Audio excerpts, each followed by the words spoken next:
আপনারা যখন বিরোধী দলে ছিলেন তখন আপনারা তত্ত্বাবধায়ক সরকার বলেন বা জাতীয় একটা নিরপেক্ষ সুষ্ঠু নির্বাচনের জন্য এই বাংলাদেশের মধ্যে 100-র উপরে প্রায় 250-র মতো হরতাল এবং বিভিন্ন প্রোগ্রাম এবং রাজপথে ঢাকার মানুষদেরকে লগি বৈঠা দিয়ে পিটিয়ে তাদেরকে মেরেছেন দাবি আদায়ের লক্ষ্যে।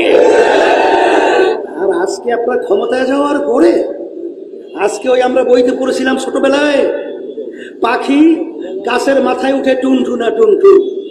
আপনার ক্ষমতায় যাওয়ার পরে আজকে সেই দাবি নিয়ে আপনার রাজপথে যে আপনার আন্দোলন সংগ্রাম করেছিলেন আজকে স্যার সব ভুলে গেছেন।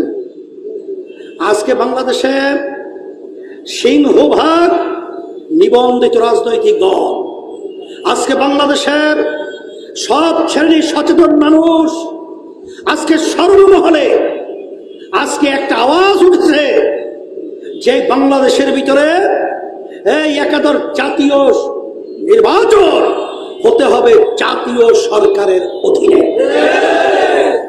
আর আপনার ওই পাতানো ওই নির্বাচনে আর বাংলাদেশের সচেতন মানুষ আর ধোঁকা খেয়ে বোকা হয়ে গর্তের ভিতরে পড়তে চায় না। আপনারা কি এটা চান? এর পরিবর্তন আমাদের কি করতে হবে?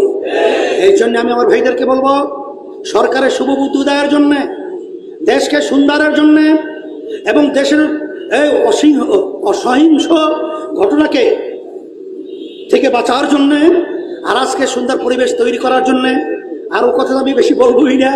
আপনারা বলেছেন আপনারা উন্নয়ন করেছেন, অনেক কিছু করেছেন, আচ্ছা বেশ ভালো কথা। তাহলে উন্নয়ন করলে তো সব ভোট আপনাদের বাক্সে ভরেই যাবে। তাই স্বচ্ছ নিরপেক্ষ সুষ্ঠু জাতীয় নির্বাচন দেওয়ার ব্যাপারে আপনাদের তো অনীহা কেন?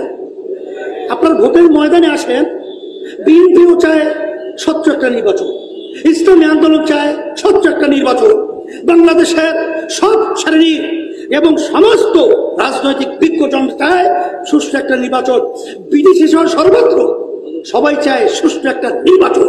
আপনারাও চান সুষ্ঠু একটা নির্বাচন। তাহলে যদি চেয়েই থাকেন জাতীয় সরকারের অধীনে জাতীয় নির্বাচন এই বাংলাদেশের ভিতরে দিতে হবে, এর কোনো বিকল্প নেই। আর যদি এর পরে আপনারা অন্য কোনো ধরনের চিন্তা করেন, সেই ফেরাউনের ইতিহাস স্মরণ করেন, নমরুদের ইতিহাস স্মরণ করেন, সাদ্দাতের ইতিহাস স্মরণ করেন। আপনার আমার এখন উপরে পরে ঢাকায় বলছিলাম, এরশাদ সাহেব বরিশাল গেছিল, কালিজিরা ব্রিজ উদ্বোধন করছে প্রেসিডেন্ট, কত পাওয়া। ঢাকায় যাওয়ার পরই হ্যান্ডকাপ মনে আছে? এই আল্লাহ রাব্বুল আলামিন কি বলছেন? এই দিনে রাত্রের ভিতরে ঘটনা ঘটাইয়া দেয়, কখন কোন সময় কি হবে তা তো বলা যায় না। এই জন্য আমি সকল প্রদত্ত আহ্বান জানিয়ে জাতীয় সরকারের অধীনে জাতীয় নির্বাচন এই দাবি রেখে আমি সাংবাদিক ভাইদেরকে ধন্যবাদ জানিয়ে, প্রশাসন ভাইদেরকে ধন্যবাদ জানিয়ে, আপনারা কষ্ট করে এসেছেন সবাইকে ধন্যবাদ জানিয়ে, যারা বিশেষ করে এই প্রোগ্রামের ব্যবস্থা করেছেন সবাইকে ধন্যবাদ জানিয়ে আলোচনা শেষ করছি।